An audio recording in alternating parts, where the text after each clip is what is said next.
Good morning, gentlemen. And good morning to our friends on Zoom. I hope Morning. you can hear us. If you would, Zoom participants, please mute yourself. All right, we'll start with a word of prayer. Dear Heavenly Father, we give thanks for this day you created. Help us to remember the significance of this day. 81 years ago, our greatest generation stormed the beaches in Normandy.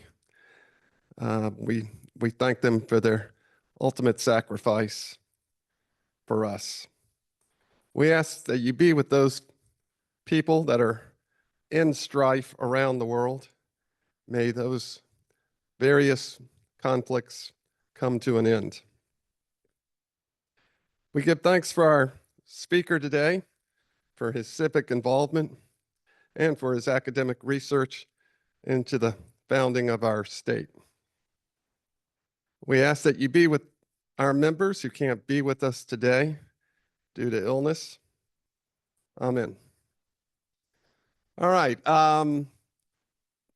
Do we have any announcements? Scott?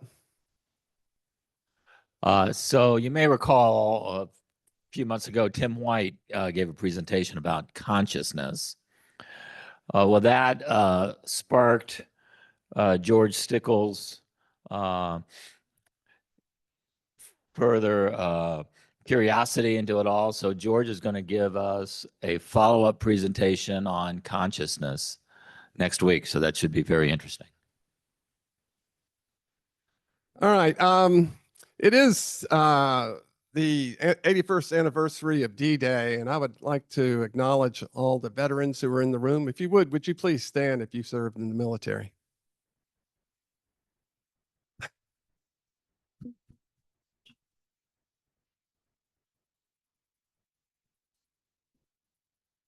Thank you. Thank you. Are you hearing us? They're all muted. Okay. Oh, okay. Hey, I have a question. It doesn't matter, but somebody pays each week with $2 bills. And Scott and I are just interested, who has that supply of $2 bills? Do they not want to? Nobody wants to fess up. I told you it was a good bet that nobody would fess up. You did. I said it was Butch, but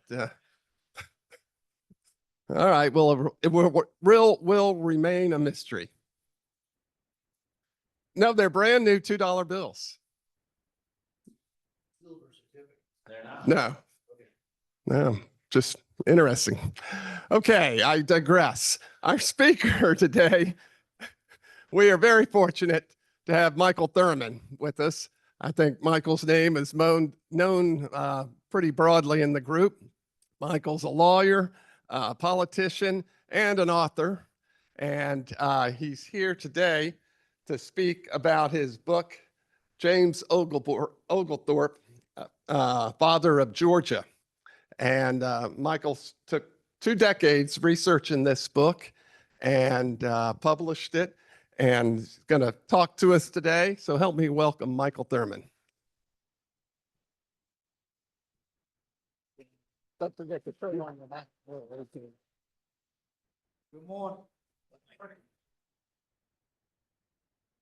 you so much, Clark, for reaching out to my wife, and give Clark a round of applause because he's the reason I'm here today.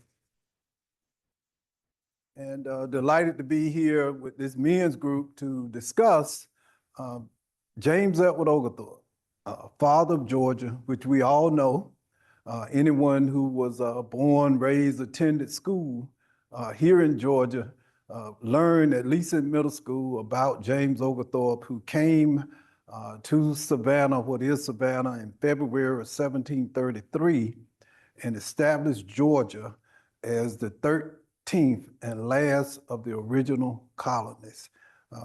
We all know it, we understand it, but this book is really about James Oglethorpe's journey.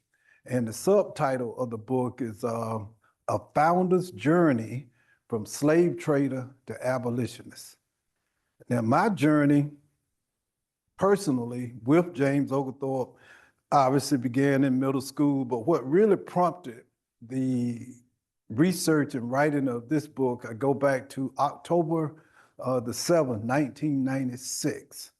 And on that day, I was a member of a 57-person delegation that had traveled across the pond, across the Atlantic, to celebrate the 300th anniversary of the birth of James Edward Oglethorpe. And we were led by Governor Zell Miller. And on the last day of the 4-day pilgrimage, we visited the Parish Church of All Saints. It's a 700-year-old church located in the village of Cranham, about 19 miles northeast of London.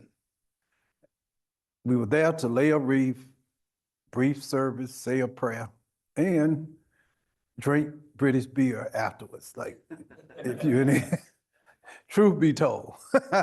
But I was surprised as I entered this sanctuary to discover that James Oglethorpe is buried beneath the floor of the sanctuary.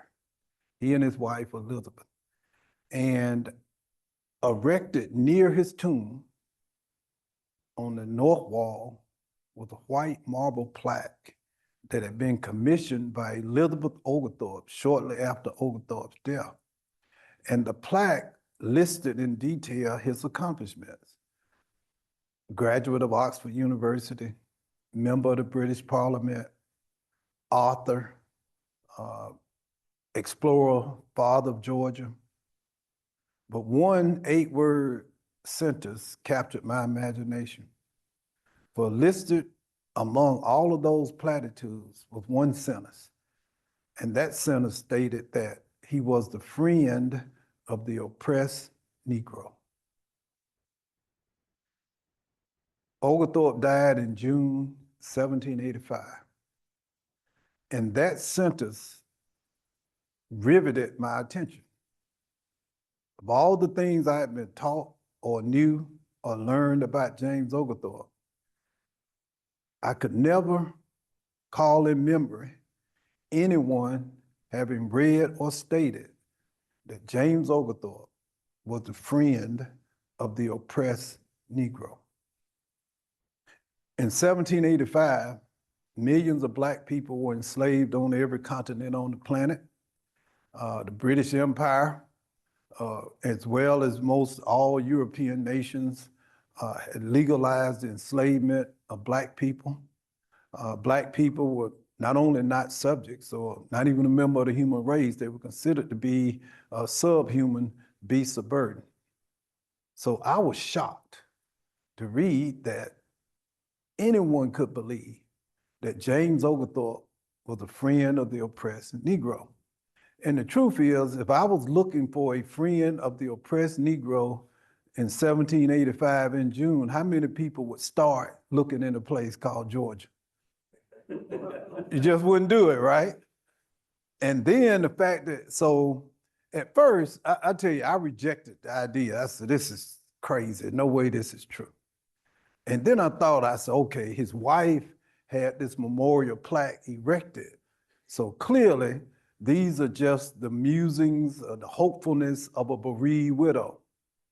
You and I have all been to funerals where you're there and Joe Smith is being eulogized as a great Christian, a loving father who never took a drink and without, and you look and you say, am I at the right funeral? That's the question. Is this the Joe Smith that I know, right? So I said, this couldn't be the James Oglethorpe that I know. So anyway, that triggered what became my journey to determine the veracity of that statement. Was James Oglethorpe, in fact, a friend of oppressed Black people?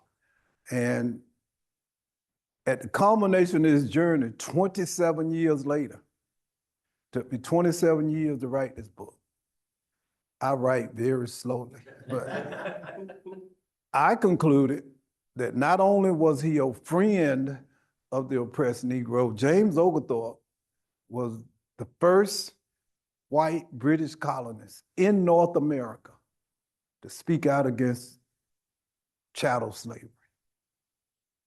And I would later learn that not only did he oppose slavery here in North America, that in England, he became the principal inspiration and ultimately breathed life into the British abolitionist movement that resulted in the abolition of British slavery in 1833 and the abolition of slavery in America by 1865. That's James Oglethorpe, the father of Georgia, that quite frankly, I did not know. And I believe that James Oglethorpe, who is not known very well outside of Georgia, should be recognized as one of the most consequential leaders of the 18th century. And not one of, but probably of the British American founding fathers, I think he should be recognized as the most consequential. We know about William Penn, people know about William Penn who founded Pennsylvania, but not James Edward Oglethorpe. Now, in my book, when you meet James Oglethorpe as an adult, he's three things. As I mentioned, he's a member of Parliament. He's chair of a Christian Evangelical Society, Anglican Church Evangelical. And this society, called the Associates of Dr. Thomas Bray, their primary mission was to Christianize enslaved Black people. And one of the things about the book is it creates context. One of the, I think, the shortcomings of how we look at history today in our nation is that we take snapshots of men and women, of them at a particular point in time, maybe when they're 25, 30, 40, 50. And then it's like we label them. So think of yourself, think of myself. If somehow someone would have created the summation of Mike Thurman's life when he was 25 years old and not taken into context or not weighed the importance of the journey. One of the things I've often said, if you visit a cemetery, and generally on a marker, there are two dates, birth and death. But in fact, more important than the date of your birth and the date of your death is the dash. It's the dash. That dash is what includes the summation of your life, your accomplishments, your achievements, even your failures. So what I focus on is the dash of James Oglethorpe's life that led him from being, as I stated, he was three things. One, he was a member of Parliament. Two, he was chair of an evangelical society. And what was so unique about that evangelical society, they believed, contrary to the prevailing view in the Church of England and throughout Christianity, they believed that even though Black people were enslaved, they possessed redeemable souls. Because the prevailing view in Christianity was that Black people were damned spiritually, did not possess souls because they were not human. Black people were bought and sold like cattle.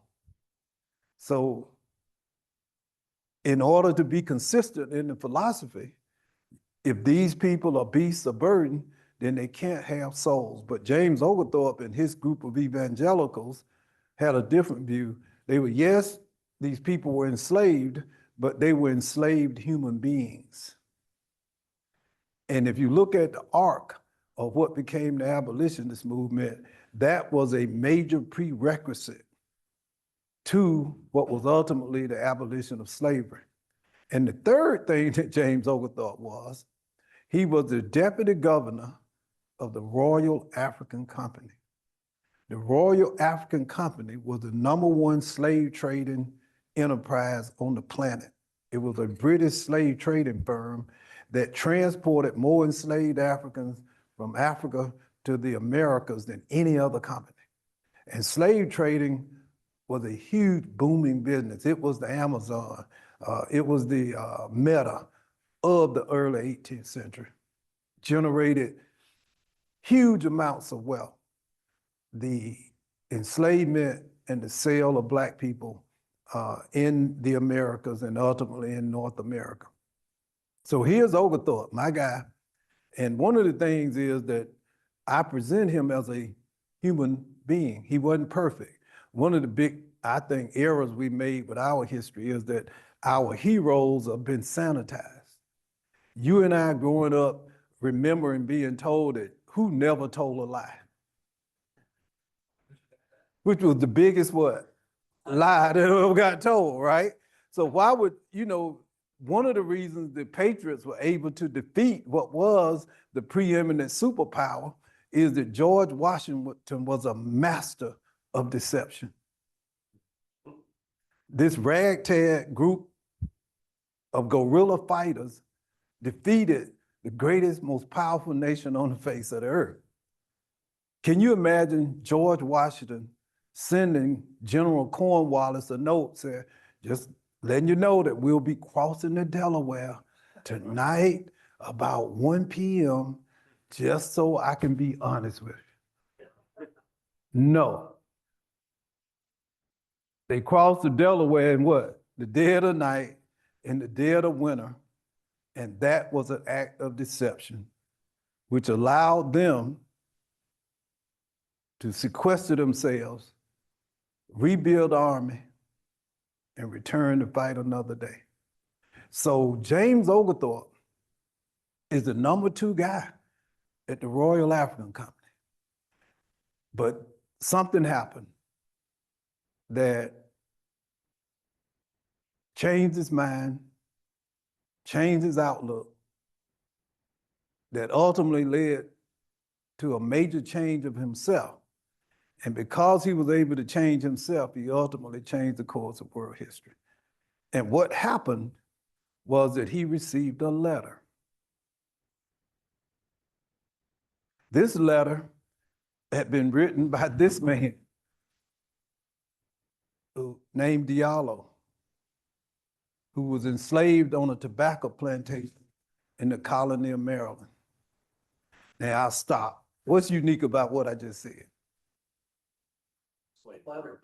That a slave, an enslaved person, wrote the letter. And that's one of the things I point out. We often broad brush history, right? Because and it surprised me too, by the way, but we all have been taught or came to understand that enslaved Black people were illiterate and did not know how to read or write. Isn't that basically the narrative? Yes, yep. But now, Diallo, if you think about it, some of the oldest, Oglethorpe was also something else. He was a scholar in ancient civilizations, and he focused on ancient Roman, Greek, and African history. So Oglethorpe was aware that some of the first universities and libraries on the planet were established in a place called Timbuktu in Central Africa. And growing up, they said, how could ancient African civilization, I used to wonder, where the heck was Egypt? Because they would say Egypt is where? In the Middle East. And I never could figure out what continent Egypt was on. But Egypt is on which continent? Africa. Hieroglyphics, great engineers. So really, it's not that far-fetched, is it?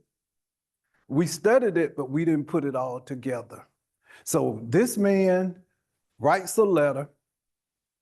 He convinces the person who enslaved him to allow him to write a letter addressed to his dad back in Africa, in what is now modern-day Senegal. The letter is passed by 5 different white men in the slave trade, back across the Atlantic, 4,000 miles, this letter. And no UPS, no American Express, and just thank God he didn't put it in UP. No, I'm just kidding. I love our postal service. So the letter arrives in England and is placed in the hands of who? James Oglethorpe. He gets this letter, opens the letter. One problem. The letter is written in Arabic. Diallo was a Muslim. But at Oxford, there's a Laudian chair of Arabic civilization. Oglethorpe sends the letter over to Oxford, has it translated, and he's so affected by the contents of this letter, he arranges with the man who had enslaved Diallo to purchase his freedom, to pay for his passage across the Atlantic. Diallo gets to London, becomes what contemporary British writers call a roaring lion of British society, and ends up having dinner with the king and queen of England, and ultimately returns back to Africa with 500 pounds of gold and silver. Because of James Oglethorpe. So what the heck was in the letter, right? That was a powerful letter. I'll stop and then we can have a question. Well, not being a spoiler, first of all, James Oglethorpe recognized what David just said. Here's a letter written by an enslaved Black man. It's like if you go home this morning and you walk in and your pet dog is there reading a book. You would have to reassess how you look at your little pet, right? Oglethorpe said, no way that these people can be subhuman beasts of burden, because the ability to write is a trait of civilized behavior. In the letter, Diallo directs his 2 wives and 4 children, particularly 2 wives. He said, don't get remarried because I'm coming home. Typical man, right? Don't do it. And the last thing was he praised Allah. He showed that he was monotheistic. Monotheism, family, love of family, the ability to read and write are all traits of civilized human behavior. Oglethorpe is so impacted by that, he sells his stock, resigns his position from the slave trading firm, gets on a ship called the Anne. He and 114 original Georgia settlers sail across the Atlantic, climb up the bank, the Yamacraw Bluff, plant the British Jack, and found Georgia, the only British colony to prohibit slavery prior to the American Revolutionary War. Not New York or Massachusetts in those liberal outposts, but Georgia was the only British American colony to prohibit slavery prior to the American Revolutionary War. And it was because of James Oglethorpe, who had the ability to process new information. You know, that's something we all have. It's called confirmation bias. And it's just this, that if you have previously held beliefs or ideas or concepts, that even when you receive countervailing information, what do? You push it aside. What made James Oglethorpe so unique was this new information. He was able to process it, internalize it, rethink his own position, change himself, and ultimately change the course of world history. That's James Oglethorpe's journey. I think that's America's journey. And I use him as evidence of how we, to acknowledge that we are on our journey and that we don't have to end up where we start in life in terms of how we view the world. So thank you. That's James Oglethorpe.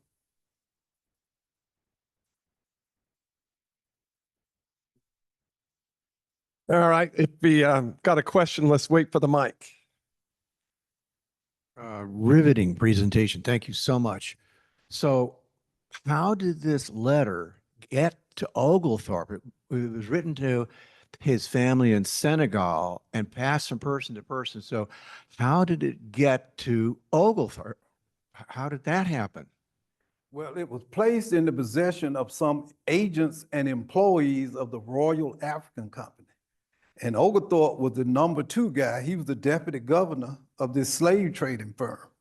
And so these men who were engaged in the slave trading business ultimately took it back to the home office. Just like if you work at the anybody in corporate America, I know some of you are retired. And so it ended up back where? At the home office. At the CEO suite, I guess, you know, number 2 guy, the chief operating officer, Oglethorpe, said, what do we do with this? Fair enough.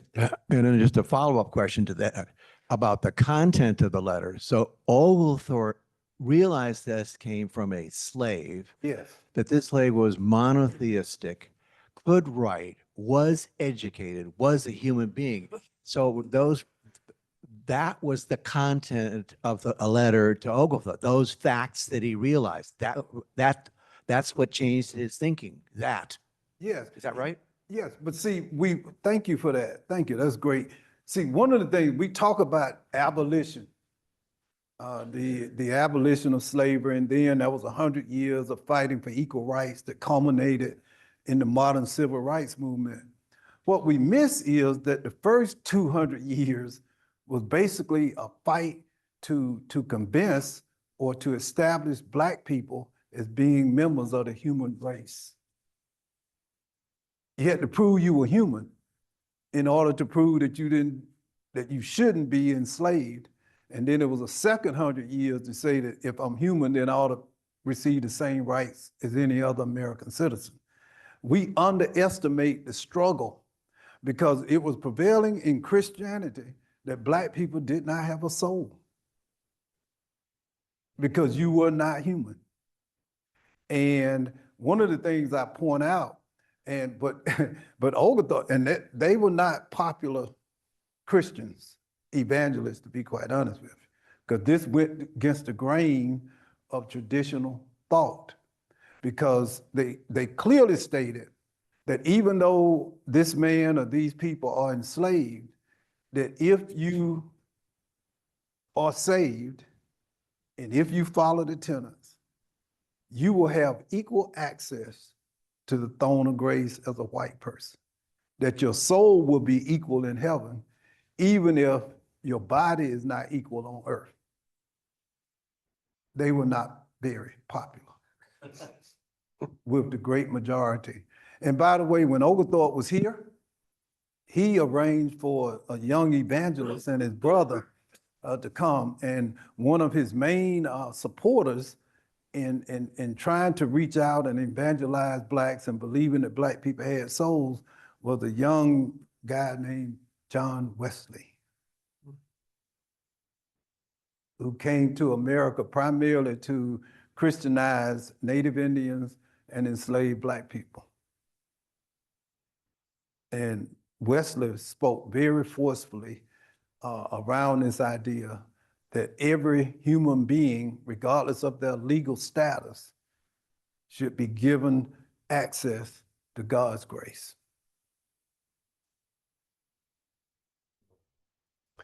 Jim? 2 questions, Michael. Thank you first for that talk. Thanks, Wonderful. Jim. Good to see you again. Always good to see you. Yeah. Did Oglethorpe, in your research, did you come across anything about the debates in the Constitutional Convention that led to outlawing the slave trade and picking 1808 as that date? And then second question, which is a different one, so sorry for asking you 2 questions, but when was it that Georgia allowed slavery? Founded, to not have slaves, but eventually I've forgotten when it became legal. No, great question. I'll deal with the latter one first. Slavery was officially prohibited in 1735. It came in 1733. It was informally prohibited. That Georgia was the first colony to pass a statute prohibiting slavery, and it remained illegal until January 1st, 1751. Oglethorpe was run out of Georgia in 1743 in disgrace. He was the target of an intense smear campaign. And even though he defeated the Spanish at Bloody Marsh, after that, once the colony was in a safer position, the pro-slavery forces, primarily in South Carolina, wanted him out of here because they wanted to export plantation economy into Georgia. And that was one of the things that surprised me. When you think about enslaved Black people, you generally picture them working where? Cotton field. But what was really driving the desire to get slavery into Georgia in the 1730s and 40s was not cotton, it was rice. The cotton gin wasn't founded until 1793, but it was the rice that was the golden seed. So they wanted to harvest and grow rice along the Georgia coast. You've been down there, so some of the plantations, some of the most prominent ones, they're not cotton plantations, they were rice plantations. And so slavery was legalized in 1751. At the Constitutional Convention, there were delegates who wanted to at least abolish the slave trade. And so the argument was who was going to have control of the slave trade? Would it be the federal government or would it be what would become the states? And that was this argument that became known as the states' rights argument. And so the Constitution granted to each state the right, if they chose, to legalize slavery. It was written into the Constitution that each state could legalize the enslavement of Black people. By that point, most of the northern states were either abolishing or creating some gradual abolition of slavery. But in the southern states, now that you had cotton, it became more ingrained. And ultimately, that ended up in a little dispute called the Civil War. Yes, sir. Did you bring some copies of your book? Yes, sir. I have 10 copies, thanks to Clark. We have 10 copies. But the thing about it, and I'll stop, there's this idea that somehow history is so toxic, we can't talk about it, and it's better just to leave it aside. And I think that's ridiculous. I totally reject that. I think by studying history, we better understand who we are, and more importantly, how we came to be. And that is what we can use to build, I think, a history that's more inclusive, that's more truthful.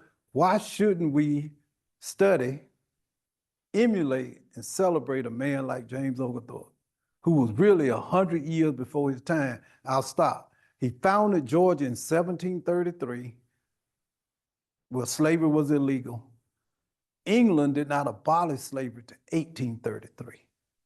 He was 100 years ahead of his time. And then America not to 1865. That's what a visionary, I think, consequential leader he was. He wasn't perfect, but he allowed himself to gain new knowledge and new understanding and see the humanity in all people. He embraced Tomochichi, the native Indian. He embraced Diallo, and he allowed Jewish colonists to come to Georgia, although it was prohibited. That is why the oldest synagogue in the South, Mikveh Israel, is in Savannah, third oldest in the nation. He had this ability to see the humanity in all people, regardless of their race or their religion or their legal status.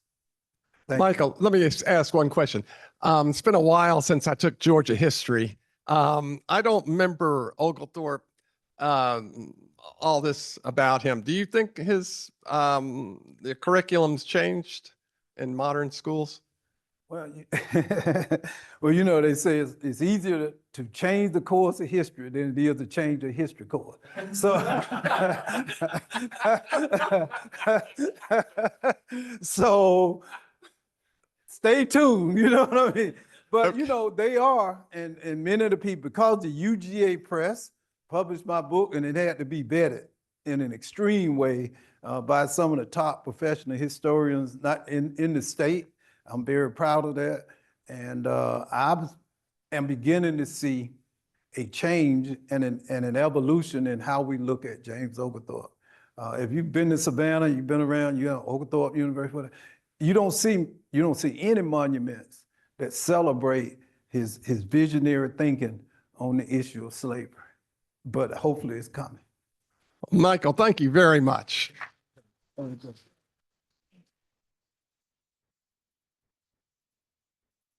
Now, I didn't bring my little credit card thing, so hopefully y'all got cash money. That's it. I would lie to you that if you come talk to our book club, we'll buy your book, but we're doing your book in August. Oh, you really? 35-person book. I want to club. come. You want to? Oh, absolutely. You got a We'd love to have contact? you, I'll have my wife call At, and say Park that. Place is, you know where Park Place is on Fifth Street? Yes. That's where it's being hosted. Oh, I'll be there. One of the guys who's up here on the screen. Oh, okay. I would love to come. So how, But you got a contact? You just give me some contact? you got a cell phone? Can you get this? Yeah, we can get that. Take care. Yes, thank you. Thank you.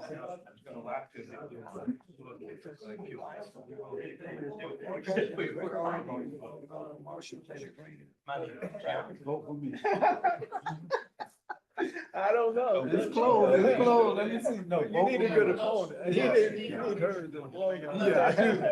That happens. We in good shape. All right, thank you. I live in Canterbury.